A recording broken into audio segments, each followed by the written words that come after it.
예상치 못한 특송 감사합니다. 자, 우리 민수기 19장을 한번 보겠습니다.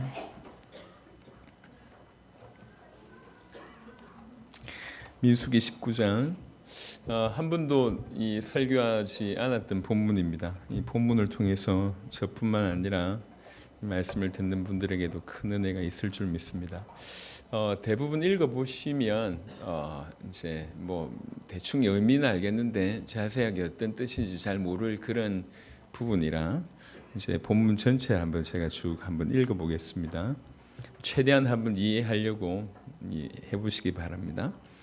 여호와께서 모세와 아론에게 말씀하여 이르시되 여호와께서 명령하시는 법의 율례를 이제 이르노니 이스라엘 자손에게 일러서 온전하여 흠이 없고 오직 멍에 매지 아니한 붉은 암송아지를 너에게 끌어오게 하고 너는 그것을 제사장 엘르아살에게 줄 것이요 그는 그것을 진영 밖으로 끌어내어서 자기 목전에서 잡게 할 것이며 제사장 엘르아살은 손가락에 그 피를 찢고 그 피를 회막 앞을 향하여 7번 뿌리고 그 암소를 자기 목전에서 불사르게 하되 그 가죽과 고기와 피와 똥을 불사르게 하고 동시에 제사장은 백항목과 우슬초와 홍색실을 가져다가 암송아지를 사르는 불 가운데 던질 것이며 제사장은 자기 옷을 빨고 물로 몸을 씻은 후에 진영에 들어갈 것이라. 그는 저녁까지 부정하리라.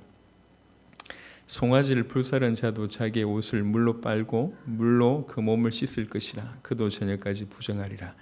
이에 정결한 자가 암송아지의 죄를 거두어 진영 밖 정한 곳에 둘지니 이것은 이스라엘 자손 회중을 위하여 간직하였다가 부정을 씻는 물을 위해 간직할지니 그것은 속죄제니라. 암송아지의 죄를 거둔 자도 자기의 옷을 빨 것이며 저녁까지 부정하리라. 이는 이스라엘 자손과 그 중에 거류하는 외인에게 영원한 율례니라. 사람의 시체를 만진 자는 이레 동안 부정하리니 그는 셋째 날과 일곱째 날에 잿물로 자신을 정결하게 할 것이라. 그리하면 정하려니와 셋째 날과 일곱째 날에 자신을 정결하게 하지 아니하면 그냥 부정하니 누구든지 죽은 사람의 시체를 만지고 자신을 정결하게 하지 아니하는 자는 여호와의 성막을 더럽힘이라. 그가 이스라엘에서 끊어질 것은 정결하게 하는 물을 그에게 뿌리지 아니하므로 깨끗하게 되지 못하고 그 부정함이 그대로 있음이니라. 장막에서 사람이 죽을 때의 법은 이러하니 누구든지 그 장막에 들어가는 자와 그 장막에 있는 자가 이레 동안 부정할 것이며 뚜껑을 열어놓고 덮지 아니한 그릇은 모두 부정하니라.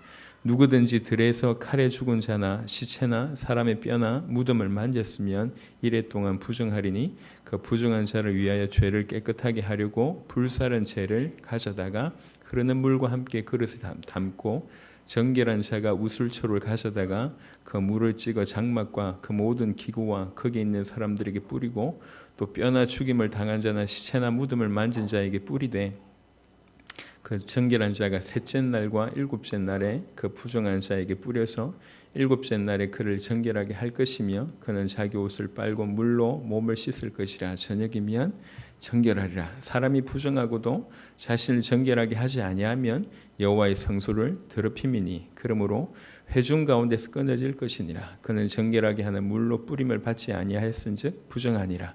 이는 그들의 영구한 율례니라. 정결하게 하는 물을 뿌린 자는 자기 옷을 빨 것이며 정결하게 하는 물을 만지는 자는 저녁까지 부정할 것이며 부정한 자가 만진 것은 무엇이든지 부정할 것이며 그것을 만지는 자도 저녁까지 부정하리라. 아멘. 읽었잖아요. 무슨 말인지 이렇게 제가 이제 설명을 하겠습니다. 먼저는 우리는 이 자리에 지금 하나님을 만나러 왔습니다. 정말 여러분이 참으로 하나님을 만나게 되길 바라고 참으로 하나님을 만나서 참된 구원이 있기를 바라고 그리고 정말 참된 구원을 받은 자에게는 매번 그 하나님을 사실적으로 만나게 되길 바랍니다. 우리는 죽은 하나님을 섬기는 것이 아니라 살아계신 하나님을 섬기는 겁니다. 지정의의 인격을 가지고 우리와 소통하고 교통하기를 원하시고 우리 안에 계셔서 우리와 함께 숨을 쉬고 계시는 그 하나님을 우리가 섬기는 겁니다. 그래서 그 하나님을 사실적으로 만나는 것이 신앙입니다. 오늘도 그런 시간이 되시기를 바랍니다.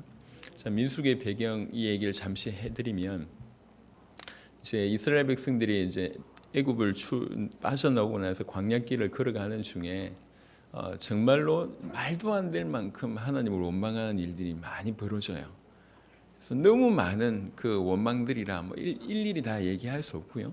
일단 중요한 것은 이제 출애굽을 했던 그 20세 이상의 남자들, 싸움할 만한 남자들은 광야 40년 동안에 다 죽게 됩니다.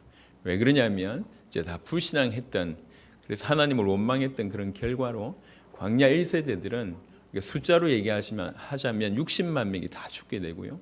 그 외에도 여러 번의 반역을 하게 됩니다. 예를 들면 고라 같은 사람이 일어나서 반역을 하면서, 그리고 또 고라가 죽은 걸 보고 백성들이 원망하면서 4만 몇천 명이 죽고 이런 일들이 몇 번 일어나요. 그러니까 하나님을 원망하기 때문에 몇만 명이 죽고 몇만 명이 죽고 이런 일들이 계속 일어납니다. 그래서 이제 광야 40년 동안에 이미 출애굽했던 남자들만 60만 명이 죽었다는 것은 여자들도 그 정도의 숫자잖아요. 그리고 또 중간중간에 이렇게 많은 죽음이 오면 사실 광야길을 걸어가면서 거의 대부분 시체와 접할 수밖에 없는 그런 상황이라는 거예요. 그래서 일단은 육신적으로 뭐냐면 이제 이렇게 같이 움직이기 때문에 전염병이 한번 돌면 다 죽게 되거든요. 그래서 특별히 시체에 썩은 거에 대해 부패를 통해서 나오는 그 전염병이 치명적인 것이기 때문에, 그래서 이제 구약 성경 특별히 모세오경 같은 데 보면 이 전염병, 특별히 이제 나병에 관해서 굉장히 율법이 강력합니다. 그 중에는 특별히 오늘의 본문은 사실 시체와 관계되어 있는 부분이에요. 그래서 시체를 만지지 마라.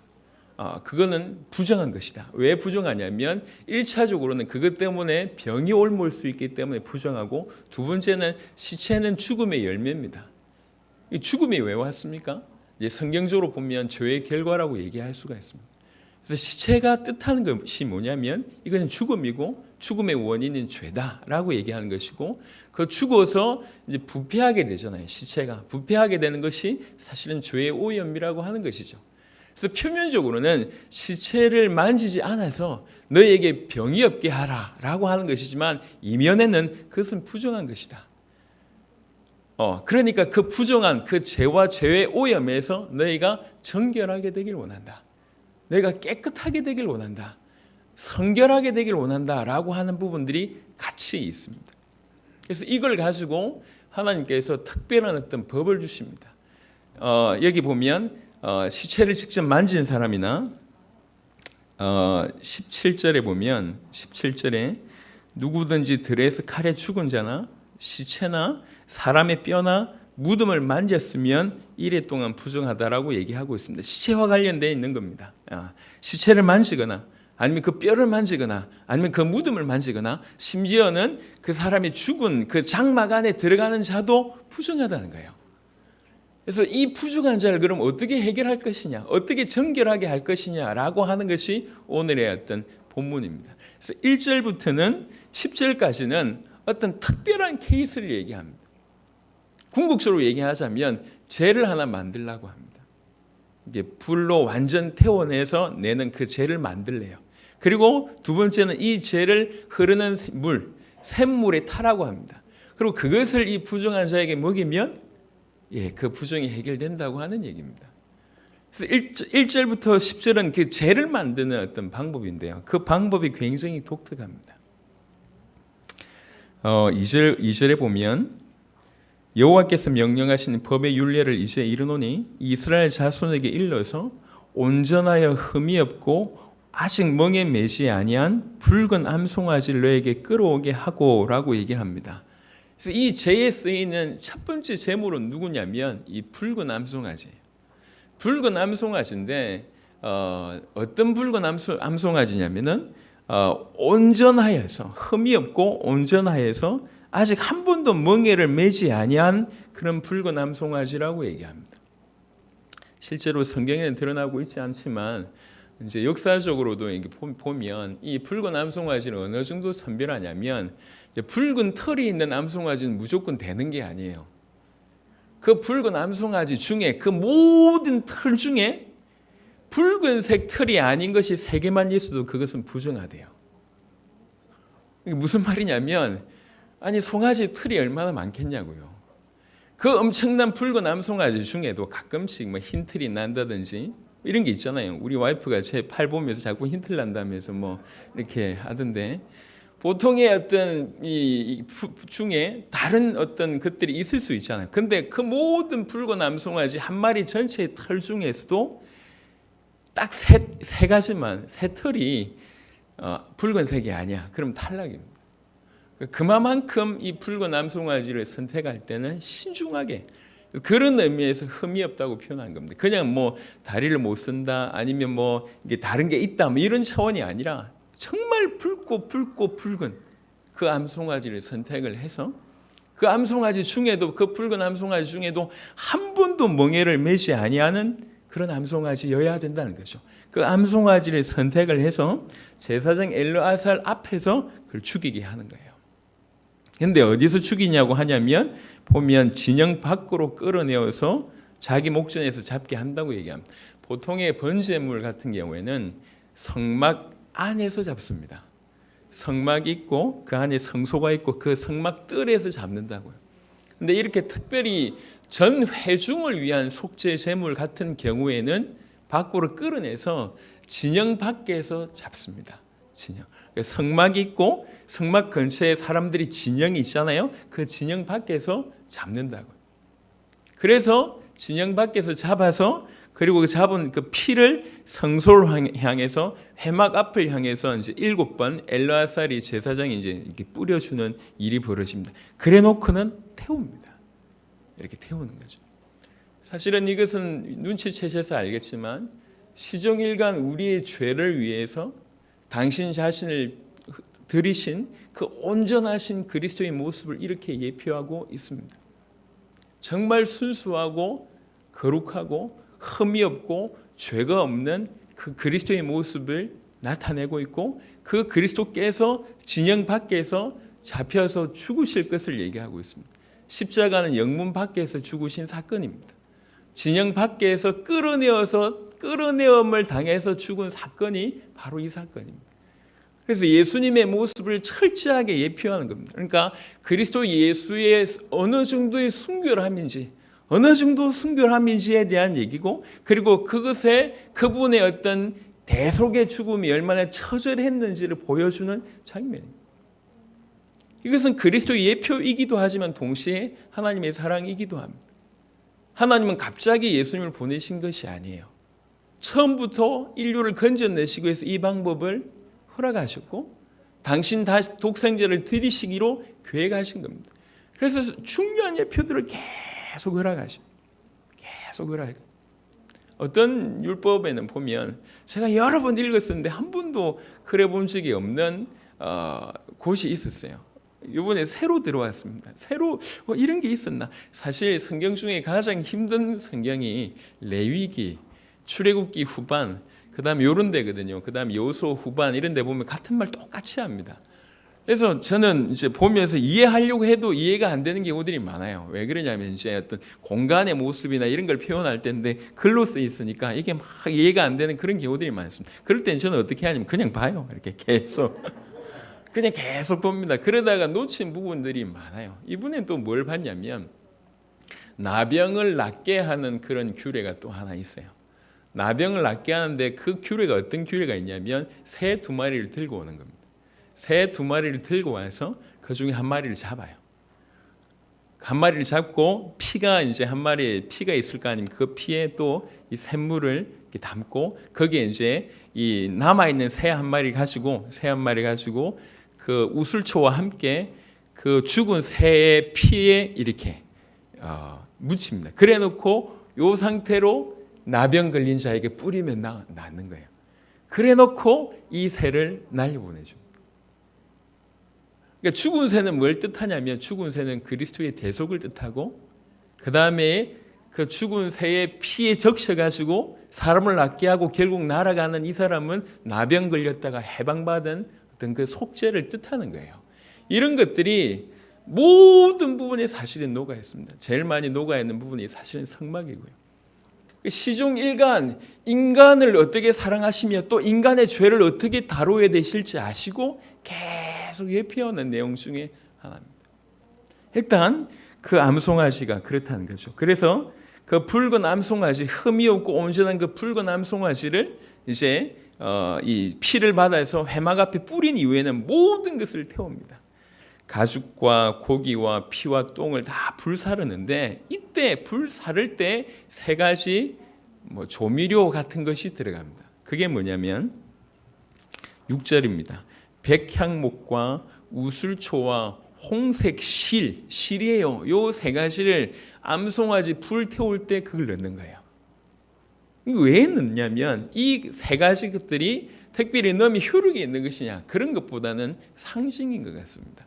백향목은 굉장히 향기롭고, 그 다음에 윤기가 나고, 그 다음에 굉장히 튼튼하고 오래 간대요. 그래서 이스라엘 백성들에게 있어서 백향목은 어떤 의미가 있냐면 아주 영원하고 고결한, 영원한 생명, 또 고결한 품성, 이걸 뜻하는 것이 백향목입니다. 그리고 우슬초는 여러분 여러 군데에서 들어보셔서 알겠지만 반드시 어떤 뭔가를 정결하게 할 때 사용하는 어떤 그런 식물입니다. 그리고 홍색 실은 말 그대로 실인데 홍색이에요. 홍색은 생명력을 뜻하고 실이기 때문에 어떤 영원한 생명력을 뜻하는 겁니다. 그래서 백향목, 우슬초와 그 다음에 홍색 실을 넣는 거죠. 이 말은 무슨 말이냐면 이 대속이, 이 죄를 해결하는 이 대속, 그리스도의 대속의 성격이 영원하고 강인한 생명력을 가지고 충분히 모든 부패를 정결하게 할 수 있다라고 하는, 그리스도의 대속이 너무나 완전하고 그것이 너무나 영원하고 엄청난 것이라고 하는 것은 의미를 같이 담는 겁니다. 그래서 불을 태웁니다. 그래가지고 완전히 죄로 이제 만들게 되죠. 이 죄로 만든 이후에는 그 죄를 9절에 보면 어떤 진영 밖에 정한 곳에서 그것을 두게 합니다. 그리고 사실 이 암송아지를 잡았던 사람, 죄를 옮겼던 이 모든 사람들은 부정하기 때문에 본인도 그것을 정결하게 하는 어떤 일정한 기간들이 있어야 됩니다. 그래놓고 이 죄를 만들어 놨어요. 죄를 만들어 놨고 이것을 어떻게 사용하는지에 대해서 11절부터 설명한 겁니다. 그러면서 사람 시체에 관해서 설명을 하면서 12절에 보면 그는 셋째 날과 일곱째 날에 제물로 자신을 정결하게 할 것이라. 그리하면 정하려니와 셋째 날과 일곱째 날에 자신을 정결하게 하지 아니하면 그냥 부정하다라고 얘기합니다. 여기에 해당하는 사람이 누구냐면 아까 말씀드린 대로 시체를 만진 자나, 그 뼈를 만진 자나, 무덤을 만진 자나, 심지어는 그 죽었던 그 장막 안에 들어간 모든 자들에게 이것이 동일하게 적용됩니다. 그래서 그들은 시체와 붙었기 때문에, 시체와 연결되었기 때문에 그것에 대해서 뿌리는 거예요. 셋째 날과 일곱째 날에 이 죄를 뿌리는 거예요. 죄를 뿌리는데 방법이 17절입니다. 17절에 보면 그 부정한 자를 위하여 죄를 깨끗하게 하려고 불사른 죄를 가져다가, 죄를 깨끗하게 하려고 불사른 죄라고 하는 오늘 제목이 사실 여기서 나옵니다. 그냥 죄라고 얘기할 때 무슨 의미인지 모르실 수 있으니까 이 성경 그대로 우리의 죄를 위해서 그것을 깨끗하게 하려고 그 붉은 암송아지와 백향목과 우슬초와 홍색 실을 불살라서 만든 그 죄, 그 죄를 가져다가 흐르는 물과 함께 그릇에 담으라고 얘기합니다. 이 죄에 흐르는 물, 여기서는 샘물을 뜻합니다. 그걸 담는 거예요. 그래놓고 정결한 자가 우슬초를 가져서 그 물을 찍어가지고 그 다음에 장막이나 그 안에 어떤 기구나 아니면 그 안에 있는 어떤 사람들에게 뿌리고, 또 뼈나 죽임을 당한 자나 시체나 무덤을 만진 자에게 뿌리되, 사람들에게는 특별히 셋째 날과 일곱째 날에 뿌려서 그것을 정결하게 할 것을 얘기하고 있습니다. 이 부정한 자가 정결하게 되는 방법에 사용되는 것이 이 죄와 정확하게 잿물이라고 하는 거죠. 이게. 근데 이 죄를 이 흐르는 샘물, 깨끗한 샘물, 흐르는 물, 깨끗한 샘물에 그걸 넣어서 만들다고 하는 거죠. 그래서 이 물 자체도 사실은 의미가 굉장히 많습니다만, 샘물 되시는 그리스도, 특별히 말씀 되시는 그리스도를 뜻한다고 볼 수가 있습니다. 의미가 사실은 많습니다. 그 중에 이제 몇 가지만 좀 정리해서 설명을 좀 드려보도록 하겠습니다. 대충 여러분들이 이해하시겠지만, 이런 보셔서 알겠지만은 이스라엘 백성들이 광야길을 걷는 동안에 계속 사람이 죽어나가요. 근데 사람이 죽어나갈 때 그 죽어나가는 사람들이 거의 다 자기 가족들이거든요. 주변의 사람들도 많지만 이제 가족들이 죽었을 때 그 가족의 죽음을 애도하고 가족이 죽었음으로 말미암아 너무나 슬퍼가지고 그 가족을 만지거나 그 옆에 있거나 한 공간에 있는 것이 어떻게 보면 너무나 자연스럽고 당연하고 또 어떤 면에서는 해야 될 일입니다. 인간적으로 볼 때는 너무 그것이 중요한 일이에요. 근데 그것이 인간적으로 중요하지만 하나님은 뭐라고 말씀하시냐면 그것은 죄의 결과다. 죄의 결과다. 그리고 그 시체라고 하는 것은 그 죽음의 열매다. 그래서 너희가 그 죽음의 결과인 너무나 사랑하지만 그 니네가 사랑하는 사람이 죽은 그것과 접한다고 하는 것은 부정을 뜻하는 것이다 라고 정의하시는 거예요. 어떻게 보면 이런 죄는 아니면 이런 부정은 너무 사소한 겁니다. 그렇잖아요. 너무나 사소한 거예요. 어떻게 죄라고 할 수가 없는 부분입니다. 근데 하나님 보실 때는 죄와 접촉한 그것이 부정하다고 얘기하는 거예요. 그리고 그 속에 있는 것이 죄의 오염에 사로잡혔다고 얘기하고 있습니다. 여기 보면 15절에 이런 표현이 있습니다. 뚜껑을 열어놓고 덮지 아니한 그릇은 모두 부정하다라고 얘기를 하고 있습니다. 이 표현은 어떤 표현이냐면 이스라엘 백성들에게서 이렇게 물건을 의인화하는 경우들이 많습니다. 뚜껑을 열어놨다는 말은 무슨 말이냐면 그 안에 있는 물질이 호흡을 한다는 거예요. 호흡을 해서 이 부정한 어떤 그런 부분들이 그 호흡한 물질에게도 유입된다는 거예요. 그러니까 그 안에 있는 것도 부정하다 이렇게 되는 겁니다. 그래서 뚜껑 덮어놓으면 괜찮은데 뚜껑 열어놓으면 그렇다. 이게 무슨 이게 수준 낮은 얘기입니까? 근데 하나님 보실 때는 그러니까 하나님께서 지금 우리에게 뭘 보고 있냐면 우리의 부정함을 계속 보고 계신 거예요. 심지어는 우리가 생각할 때 너무 아무렇지도 않고 너무 작은 일이고 또 심지어는 자기 가족이 죽었는데 당연히 그것을 해야 될 어떤 면에서는 당연한 일임에도 불구하고 그 작은 부정이라고 할 수 없을 정도로 작은 부정도 하나님께서는 허용하지 않으신다는 거예요. 우리에게서 그런 부정이 없기를 원한다는 거예요. 그래서 너희가 정결하게 되기를 원한다고 얘기를 하십니다. 그래서 그냥 넘어갈 수 있는 일인데 그래서 일단 육신적으로 얘기해서는 이스라엘 백성들을 병에 걸리지 않게끔 살리기 위한 방법이고 또 영적으로 얘기하는 것도 또 살리기 위한 방법이에요. 너희가 죄에서 벗어나라는 거예요. 그 죄의 오염에 있지 말라는 거예요. 그 부정에 사로잡히지 말라는 거예요. 그러면서 이렇게 얘기합니다. 13절에 누구든지 죽은 사람의 시체를 만지고 자신을 정결하게 하지 아니하는 자는 여호와의 성막을 더럽힘이라. 저는 사실은 이제 이 본문을 준비하면서 불구남성하지 얘기 처음 듣는데 신기하다 이런 생각도 들고 우리 주님이 이런 모습으로 오셨구나 감동이 들고 참 그랬는데 사실은 이 메시지 가운데 가장 제 마음에 부딪힌 내용이 사실은 요 구절입니다. 그리고 동일한 구절이 20절에 있습니다. 사람이 부정하고도 자신을 정결하게 하지 아니하면 여호와의 성소를 더럽힘이니라 이렇게 얘기합니다. 자, 이게 무슨 얘기냐면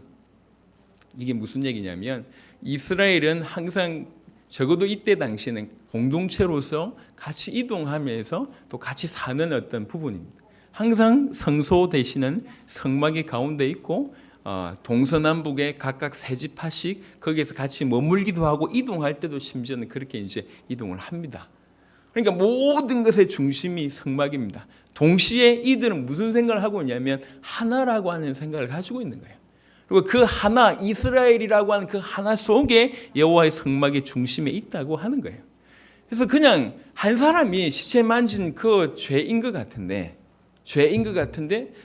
죄라고 표현이 아니고 그냥 부정인 것 같은데 너무 작은 부정인 것 같은데 그 부정이 이스라엘 전체를 더럽게 하며 심지어는 여호와의 성막을 더럽게 한다 이렇게 봅니다. 그리고 그렇게 그 부정한 사람이 이렇게 정결하게 되는 예를 취하지 않으면 그 잿물을 뿌리지 않으면 여전히 부정한 가운데 있기 때문에 그냥 그 사람이 죽는다 안 한다를 떠나서 그 한 사람 때문에 그 부정 때문에 여호와의 성막 전체가, 여호와의 성소 전체가, 이스라엘 전체가 부정하게 된다, 이렇게 얘기를 하고 있습니다. 고린도전서의 말씀으로 설명을 드리면 구원받은 자 속에 주의 성령이 계시잖아요.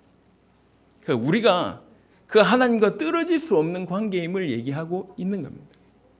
우리가 그 하나님과 하나임을 얘기하고 있는 부분입니다. 사실은 육신적으로 볼 땐 굉장히 번거로울 수 있는 일이고 우리가 생각할 땐 굉장히 사소로운 일인데 그 사사로운 그 일들 때문에 하나님께서는 특별한 율례, 영원한 율례로 암송아지의 제, 그 잿물로 만들어서 부정한 자를 정결케 하는 예법을 이렇게 허락하시면서까지 그 사사로운 부정을 없애려고 하는 겁니다. 우리가 생각할 때 별반 대수롭지 않을 것 같은데 그 사사로운 죄가 이스라엘 전체를 더럽히며 심지어 여호와의 성막을, 여호와의 성소를 더럽힌다고 얘기하고 있습니다. 저는 이게 굉장히 크게 다가왔습니다. 구원받은 자라고 하는 자는, 정말로 하나님을 만난 자라고 하는 자는, 이거는 하나님과 직간접적으로, 더 정확하게 직접적으로 연결되어 있는 자입니다. 하나님의 자녀요. 또 고린도전서 표현으로 얘기하자면 우리가 하나님의 성전입니다. 하나님의 성전인 우리에게 계속 주께서는 정결하기를 원하시는 거예요. 주님이 얼만큼 우리에게 정결과 성결을 요구하시는지를 계속 보게 됩니다. 자칫 잘못하면 아이고 너무 숨막힌다 이렇게도 볼 수 있습니다. 근데 그런 차원이 아니에요. 제가 묵상을 했습니다. 이걸 두고 어떻게 보면 별것 아닌 것 같은데, 물론 그때 어떤 상황 때문에 전염병을 또 병으로 얘기하자면, 내가 전염병 하나 있으면 전염병 있는 내가 그 전체를 죽일 수 있잖아요. 어떤 그런 차원이거든요. 육신적으로도 또 영적으로도 한 사람의 죄가 한 사람의 그냥 작은 죄가 아니라 전체를 흐릴 수 있는 것이고, 한 사람이 가지고 있는 전염병이 그 전염병이기 때문에 전 공동체를 다 죽일 수 있기 때문에 여호와의 성막과 여호와의 성소를 더럽힌다고까지 표현한 겁니다. 이게 육신적인 의미와 영적인 의미가 사실은 다 있습니다. 그럼에도 불구하고 이렇게까지 하실 필요가 있는가 하는 생각을 했습니다. 왜 이렇게 끊임없이 하나님의 사람들, 당신의 사람들에게 이렇게 정결을 계속 원하시는가? 이렇게 거룩을 계속 원하시는가? 사실은 우리가 죄 가운데 태어나서 사단의 영향력 가운데 있고 본성이 여전히 죄이기 때문에 계속 넘어질 수밖에 없는, 끊임없이 넘어질 수밖에 없는 우리임에도 불구하고, 우리라는 걸 알면도 불구하고 하나님께서 계속 정결을 원하십니다. 그래서 하나님의 능력 아니고는 이것이 사실은 불가능합니다. 정결해질 수 없습니다. 암송아지 대신 그리스도의 피값으로만 우리가 정결하게 될 수 있고, 그 정결하게 되기를 계속 나오라라고 하는 의미도 있습니다. 여하튼지 간에 왜 이렇게 정결을 원하실까? 왜 이렇게 계속 거룩이라는 걸 자꾸 원하실까? 말씀을 준비하면서 기도하면서 인도를 받았습니다. 그때 저에게 이제 부딪혔던 게 딴 게 아니라 하나님 당신이 어떤 분이시와 그다음에 하나님이 우리를 어떻게 여기시는지가 그냥 다가왔어요. 하나님이 깨끗하신 분이세요. 내가 거룩하니 너희도 거룩하라. 이 말은 명령이 아닙니다. 왜 거룩해야 됩니까? 깨끗한 그분이 우리를 사랑하시고 우리와 함께 있기를 원하신다는 거예요. 너무나 우리와 함께 계시고 우리와 함께 교제하시고 우리와 함께 살게 하기 위해서 끊임없이 그분이 우리와 일시라도 떨어지기 싫어서 우리에게 계속 이런 정결과 거룩을 요구하시는 거예요. 인생에 하나님의 형상대로 지음받은 우리 인생이 사실은 하나님과 연결되어져 있을 때, 하나 되어져 있을 때, 그 하나님을 늘 대면하고 있을 때 비로소 우리는 정상이 되고 올바르게 되고 살아있게 되는 겁니다. 생각해 보세요. 교회를 암만 오래 다녀도 중요하지 않습니다. 너무나 많은 더러운 것들이 묻어서 살아계신 하나님을 한번 만나는 것도 이토록 어려운 바로 그런 모습을 주께서 요구하신 게 아닙니다. 여러분, 이거는 굉장히 주의 깊게 생각해 보실 필요가 있습니다. 최근에 수많은 메시지들이 하나님의 사랑을 얘기하고 있습니다. 하나님의 사랑은 독생자를 보내셔서 우리를 살리는 사랑이에요. 그래서 그 독생자로 말미암아 그 그리스도로 말미암아 우리가 빨리 하나님께 돌아와서 하나님과 교제하기를 원하는 것이 하나님의 사랑입니다. 근데 이게 중간에 왜곡되어 있습니다. 많이 왜곡돼서 어떻게 메시지가 선포되고 또 이해되고 있냐면, 그래도 내가 하나님이라고 하는 그 범주 안에 들어와 있으니, 그럼 내가 교회를 다녔고 예수님을 영접했고 한때 응답을 받았고, 그래서 내가 그래도 교회 안에 하나님 안에 하나님의 자녀라고 하는 범주 안에 들어와 있으니 사랑이신 그분이 나를 이해해 주실 것이고, 오래 참으신 그분이 나를 계속 참으실 것이고, 계속 나를 용서하실 것이고, 내 모습 그대로를 받아주실 것이라고 계속 생각하고 있습니다. 성경 읽어보세요. 성경적이지 않습니다. 틀린 얘기입니다. 여러분 어디서 무엇을 배우셨는지 모르겠지만 100% 틀린 얘기입니다. 하나님은 사랑이십니다. 그래서 살 길을 주셨습니다. 그리고 지금도 사랑이신 그분이 우리와 끊임없이 그 사랑을 나누기를 원하십니다. 끊임없이 우리 주님은 우리에게 다가오라고 얘기하고 계십니다. 여전히 죄 가운데 있으면서도 하나님이 사랑이시기 때문에 이걸 그렇지 않습니다. 하나님의 속성은 구약과 신약에 동일하게 죄에 대해서 참지 못하심을 가지고 계십니다. 물론 우리 그리스도의 피값으로 정말로 건짐을 받았다고 한다면 그 죄까지도 해결이 되었을 겁니다.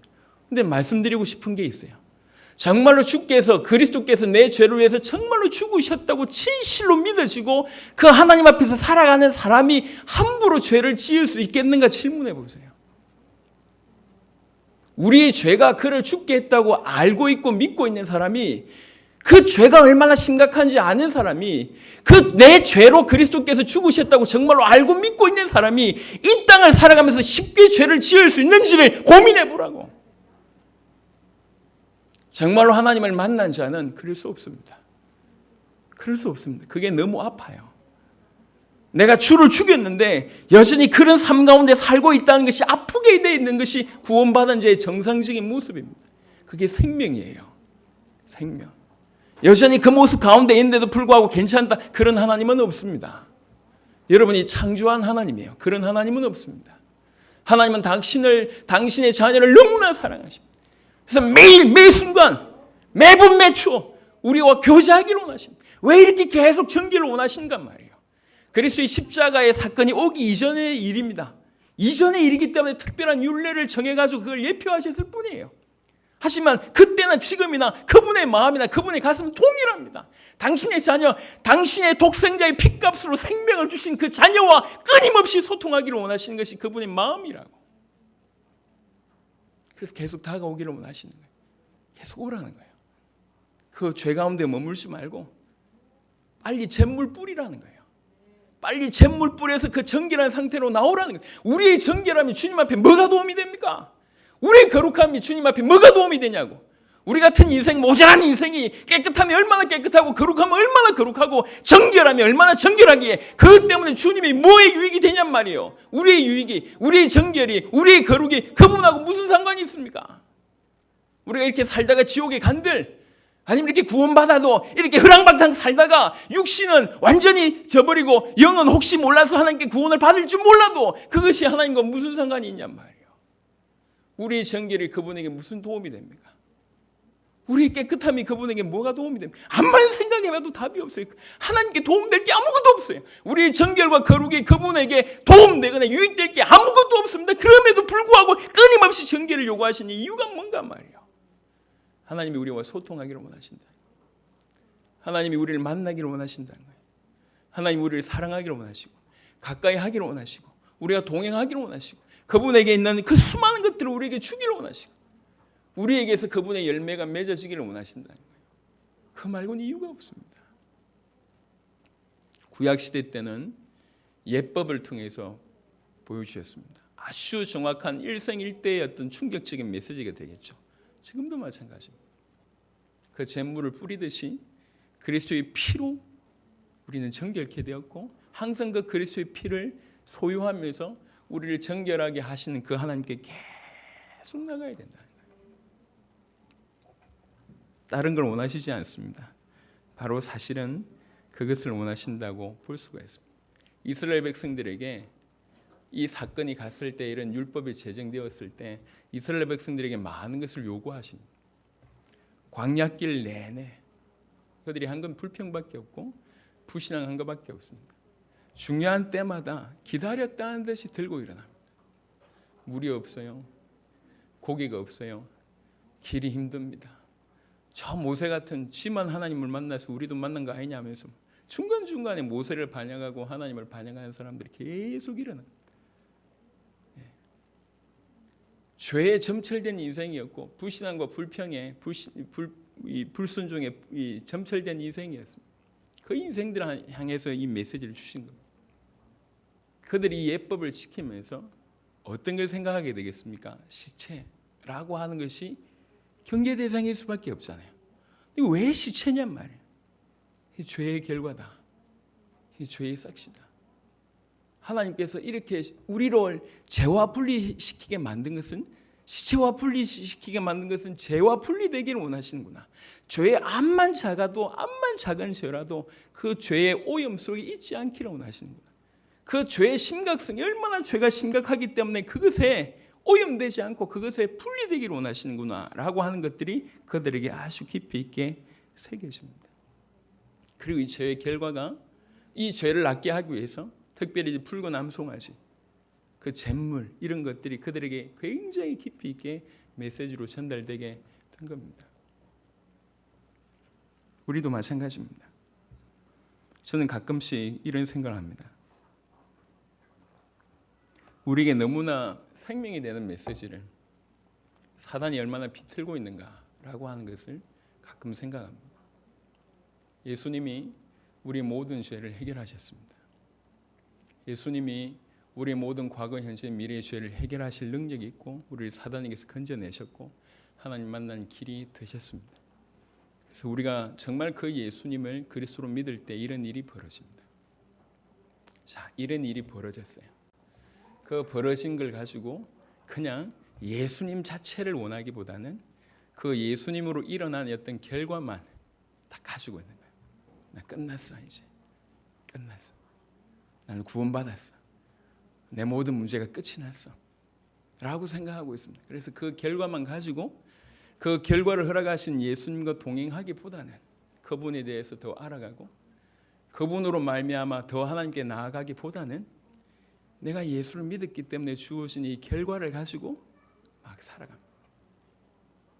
그래도 나는 구원받았다면서, 그래도 나는 하나님의 자녀라면서, 이 엄청난 것을 주신 그 하나님과는 언제 만난지도 기억이 안 나고 어떻게 만난지도 모르고 그분이 누구신지도 모르고 그분이 나에게 뭘 원하신지 모르고 그분의 뜨거운 사랑이나 그 능력이나 그분이 나와 함께 하시고자 하는 그 중심이나 나에 대한 관심이나 우리 인생을 훈련시키는 그 모든 것들에 대해서는 상관없고 그냥 나는 구원받았다는 거예요. 그러나 나는 당세복한다면서 이 안에 머물러 있습니다. 그러면서 많은 습관적인 죄나 많은 그 죄의 오염에 계속 부딪힙니다. 그 죄의 오염에 부딪힐 때 무슨 생각을 하고 있냐면 이것도 끝났어라고 생각하고 있습니다. 예, 물론 법적으로 끝났습니다. 하지만 그것이 여러분에게 영향을 주고 있는지 안 주고 있는지는 확인하셔야 돼요. 끊임없이 이 죄들이 여러분들에게 영향을 줘서 끊임없이 여러분들로 하여금 오염되게 만들어서 뭐가 안 되고 있냐면 무릎 꿇어서 하나님이라고 한 번 부르는 게 어려울 정도로 됐다는 말이에요. 너무나 그 어마어마한 충격적인 결과를 통해서 우리에게 주신 그 하나님 앞에 내가 나가서 하나님이라고 한 번 부르는 게, 그리고 지금 내 길을 듣고 계신 그 하나님을 한 번 느끼는 것이 그 정도로 어려울 지경이 돼버렸단 말이에요. 왜 그렇습니까? 그 오염이라는 것 때문에 그렇습니다. 계속 오염에 빠져 있으면서 그렇게 계속 들어오시고 있으면서도 불구하고 모든 것이 끝났다라고 하는 그 말 가지고 그것을 이용하고 있습니다. 정말로 주께서 내 모든 문제를 끝내셨다고 한다면 그 끝내신 그분에게 집중하는 것이 그것이 올바르잖아요. 그 주님과 동행하는 것이 올바르지 않습니까? 어찌하여 종교 같은 수준도 못 될 정도로 계속 넘어지고 있습니까? 개인적으로 생각하고 있습니다. 제 교회를 다닌 모습도 그렇고 우리들의 많은 모습 중에 계속 봅니다. 과연 우리가 살아계신 하나님을 섬기고 있는가? 과연 우리가 살아계신 하나님을 섬기고 있는, 살아계신 하나님을 섬기고 있는 그분과 매번 교제하고 있는 살아있는 자가 맞는가? 또 반대로 살아있는 자가 이렇게 힘든 것인가? 제가 볼 땐 힘들지 않아요. 힘든 얘기가 아니에요. 왜 힘들게 여겨지냐면 우리도 모르게 오염이 되어 있는 거예요. 사로잡혀 있는 거예요. 그리스도로 말미암아 내가 건짐을 받았음에도 불구하고 심지어는 그 오염을 즐거워하고 있습니다. 거기에 같이 놀고 있습니다. 그래서 육신은 놀고 있고 영으로는 구원받았다고 생각하고 있습니다. 그래서 하나님께 돌아오고자 하는, 하나님께 무릎 꿇고자 하는 그 어떤 시도도 그러면서 얘기하고 있죠. 하나님 이래도 나를 이해하신다, 용서하신다, 천만의 말씀. 여러분, 성경에서 놓치는 하나님의 모습 중에 하나가 심판하신 하나님이십니다. 하나님은 성경에 분명히 얘기했습니다. 구약뿐만 아니라 신약에도 너희 행한 대로 갚으리라고 말씀하셨습니다. 선을 행한 자에게 상을 주시고 그렇지 않은 자에게 벌을 주십니다. 뭔가 잘못 들은 생각에 여러분 속지 마세요. 우리는 살아있는 하나님을 섬겨야 됩니다. 살아있는 하나님을 섬긴다는 것은 너무나 사실은 즐거운 일이고 이처럼 귀한 일이 없어요. 내 인생에 전 우주를 창조하신 하나님 내 인생에 들어온다는 것만큼, 또 그가 내 기도를 들으신다고 하는 만큼, 그가 내 인생에 오셔서 내 인생을 같이 사신다고 하는 만큼 충격적인 일은 없습니다. 내 엎조림에 그가 주목하고 있다는 것만큼 큰 축복이 없어요. 내 모든 인생에 그분의 시선이 주목하고 있다는 것만큼 축복이 없습니다. 우리는 그런 존재입니다. 세계를 살리기 위해서 하나님께서 그렇게 부름받은 존재입니다. 우리 능력과 상관없이, 수준과 상관없이. 적어도 이 자리에 계신 저와 여러분들은 특별히 전 세계를 살리기 위해서 부르신 자들입니다. 여러분이 어떤 존재라고 할지라도, 여러분이 어떤 식으로 여러분의 인생을 판단하실지 모르겠지만 주님은 지금 전 세계를 살리고 계시고 전 세계를 살리기 위해서 우리를 부르셨습니다. 그래서 더욱 어떻게 보면 우리를 더 다듬어 가시고 만들어 가시는 것 같습니다. 그래서 교회 안에 정말로 계속 살아나고 터져 나오는 사람들을 봅니다. 또 한편으로는 너무나 많은 부담을 가지고 있는 분들을 봅니다. 그 부담의 모습들을 볼 때 저도 안타깝습니다. 하지만 이건 물러설 수 있는 전쟁이 못 됩니다. 이건 믿었다고 치고라고 할 수 있는 전쟁이 못 돼요. 이건 믿음의 전쟁입니다. 믿지 않으면 안 될 전쟁입니다. 그래서 계속 저도 질문합니다. 내가 어느 만큼 믿고 있는지, 나에게 믿음이 얼만큼 있는지를 계속 질문합니다. 계속 질문하면서 질문하면 질문할수록 있는 믿음이 없어요. 난 좀 믿었다고 생각하는데 아니라. 이스라엘 백성들에게 미디안이 쳐들어왔을 때 기드온이라는 사람이 일어납니다. 그래서 기드온이라고 하는 사람한테 하나님께서 사람을 붙이죠. 틀림없이 승리할 거다. 몰려왔던 32,000명 중에 두려워하는 사람 보내라고 하니까 22,000명이 가요. 10,000명도 많다. 그래가지고 물 먹는 거 보여주고 9,700을 돌려보냅니다. 300명이 남았어요. 그래서 생각해봤죠. 내가 기드온이라면 그렇게 하나님의 음성이 들렸을 때 그날의 죽은 수만, 그 상대방이 죽은 수만 10몇만 명입니다. 10몇만 대 3만도 힘든 얘기예요. 그런데 돌려보내라고 하니까 22,000명이 떠나간 걸 보면서 기드온이 그냥 가만히 있어요. 왜 그러냐? 하나님을 신뢰하니까. 그래서 제가 물었어요. 나는 그런 믿음이 있는가? 전쟁해야 되는데 10,000명도 많대요. 다 떠나보냅니다. 그러면서 300명으로. 그러면서 하나님께서 말씀하십니다. 너희의 힘으로 승리했다고 할까봐 돌려보내는 거예요. 철저하게 하나님 하신 것이. 그 철저하게 하나님 하신 것을 기드온은 믿었고, 그 기드온은 그 믿음이 300명에게 전달되었으니까 300명도 믿은 거예요. 질문해 봅니다. 우리가 해야 될 엄청난 영적인 싸움. 내가 얼만큼 믿고 있는가? 믿음이 없어요. 하나님 믿음 없다고 하실 때 자존심 상해하지 마세요. 하나님 믿음 없다고 하시면 주님 죄송합니다. 주님 나에게 믿음을 주십시오 라고 회개할 줄 알아야 돼요. 우리는 지금 회개해야 됩니다. 회개해야 돼요. 당신의 독생자를 이토록 보내신 그 그리스도를, 하나님을 우리가 믿으면서 우리는 도대체 그 하나님을 얼만큼 믿고 있고 어떻게 믿고 있고 그 하나님을 도대체 누구라고 믿고 있습니까? 이게 그냥 식상한 얘기가 아니에요. 우리 생명과 직관되는 이 어마어마한 얘기가 왜 계속 먼 메아리로 들려지냔 말이에요. 그것이 우리에게 문제라는 얘기예요. 딴 게 문제가 아닙니다. 말씀을 정리하겠습니다. 하나님께서는 우리같이 모자란 인생이 부정 가운데 있기를 원치 않으신다. 육신적으로도 살리시고 영적으로 살리시길 원하셔서 특별한 법을 제정하셨습니다. 시체, 죽음의 결과라고 할 수 있는, 죄의 결과라고 할 수 있는 그 시체와 접하지 마라. 그래서 암송아지를 통해서 그 죄를 모으게 하시고 그 잿물을 통해서 정결하게 하는 법을 주십니다. 그래서 우리가 조금의 부정이라도 그 안에 머물지 않기를, 심지어 우리가 가진 조금의 부정이 이스라엘 전체와 성막 전체를 더럽힌다고까지 우리 주님은 보신다는 거예요. 그렇게 보신다는 거예요. 그래서 그 조금 남아있는 그 부정까지라도 철저하게 제거하기를 우리 주님이 원하십니다.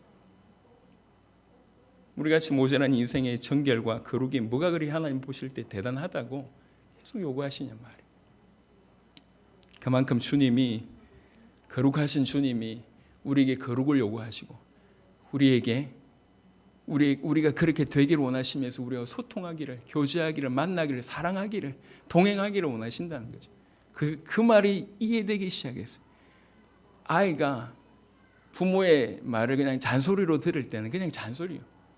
장성해서 그 부모가 왜 그때 그 잔소리를 했는지 깨닫게 됐을 때는 달라지잖아요. 왜 이렇게 자꾸, 안 그래도 살기 힘들어 죽겠는데 왜 우리에게 정결과 거룩이며 계속 이 얘기를 하시냔 말이에요. 왜 죄를 두려워하고 죄의 심각성을 알고 죄에서 떠나라고 계속 얘기하시냔 말이에요.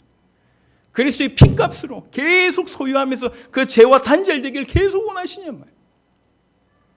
제가 목사입니다. 이렇게 늘 하나님과 동행하면서도 실수를 하거나 아니면 오염된 모습이 나올 때는 당장 뭐가 안 되냐면 주님과 소통이 안 돼요. 이게 안 돼요. 매번 하나님을 찬양하고 싶고 손을 들어 그분을 높이고 싶고 영광 돌리기 싶은데 내가 만약에 잠시 이런 일이 범해졌을 때 당장 내가 안 돼요. 엊그제도 우리 와이프하고 정말 오래간만에 차 안에서 이렇게 말을 약간 높였습니다. 예, 말소리를 약간 높였습니다. 제 두 위에 딸이 있어서 말소리를 약간 높였습니다. 부부간에 그럴 수 있잖아요. 할 수 있는 실수잖아요. 이 감정이 정리가 안 돼요. 이래야 되는데 이게 안 돼요. 살아있기 때문에, 우리가 살아있기 때문에 안 돼요. 그래서 얘기하십니다. 사실 주님 앞에 그 죄가 뭐 별겁니까? 그 다툼이 별거고 그 작은 게 별겁니까? 그것 때문에 하나님께 오지 못하니까 그거 하지 말라는 거예요. 그 작은 것이라도 심각성을 인지하고 거기서 떠나라는 거예요. 그래서 주님과 교제하자는 겁니다. 끊임없는 그 사랑의 관계를 가지자는 거예요. 오늘 붉은 암송아지 죄, 우리 죄를 깨끗하게 하려고 불사른 죄에 대한 메시지였습니다. 우리의 죄를 해결하기 위해서 독생자를 보내신 하나님의 사랑, 우리 위해서 기꺼이 영문밖에 해서 당신의 몸을 들이신 그리스도의 사랑, 그리고 아무 가치 없는 우리를 어찌하든지 깨끗하게 해서 동행하시고자 하는 주님의 관심 다 집중되어 있습니다. 깨달으시고 시체를 만진 자가 그 죄를 해결하기 위해서 그 잿물을 계속 사모하면서 회개하면서 뿌렸던 것처럼 오늘 저와 여러분들에게 그런 일이 있어야 되겠고, 아까 말씀드렸던 그 새가 자기를 대신해서 죽은 그 새의 피에 적셔서 그러고 나서는 홀홀 날아가는 그런 참된 해방, 바로 그런 걸 갖기를 우리 주님이 원하신다는 것. 세계 듣는 은혜가 있기를 바라고, 실제로 하나님을 만나고 누리고 그 하나님과 가까이 하는 살아있는 여러분 되시기를 그리스도 예수 이름으로 축원합니다. 살아계신 주님 감사합니다. 이 시간에도 귀중한 은혜를 주셔서 감사합니다. 우리 눈을 열어주십시오. 살아계신 하나님을 보게 하시고 그 살아계신 하나님을 매번 만나고 그 하나님의 사랑에 온전히 잠기는 자가 되게 하시고 그 사랑에서 벗어나지 않게 하시고 매번 그 주님을 사랑하며 주님을 높이며 그 주님께 영광을 돌리며 주님과 같이 노래하며 주님과 같이 길을 걷고 주님과 동행하며 주의 뜻을 구하며 주의 인도를 받으며 주의 말씀에 순종하고 주님을 쫓아가는 기쁨으로 즐겁게 쫓아가는 그런 인생들이 다 될 수 있도록 역사하여 주옵소서. 세상이 주는 그런 편안함과 그 말초적인 여러 가지 타락의 어떤 기쁨에 계속 사로잡히지 않게 하시고 주의 심각성을 깨닫고 그 오염을 깨닫고 작은 것이라도 부정에서 벗어날 수 있도록 정말 쉽게로 다시 돌아오는 그런 귀중한 은혜가 있을 수 있도록 하나님 역사하여 주옵소서. 그런 자에게 주님 말로 다할 수 없는 기쁨을 주십시오. 말로 다할 수 없는 은혜를 주십시오. 주님과의 그 깊은 소통을 주시고 주님이 허락하신 큰 은혜 속에 머물 수 있도록 축복하여 주옵소서. 감사를 드렸고 우리 주 예수 그리스도의 이름으로 기도드렸습니다. 아멘.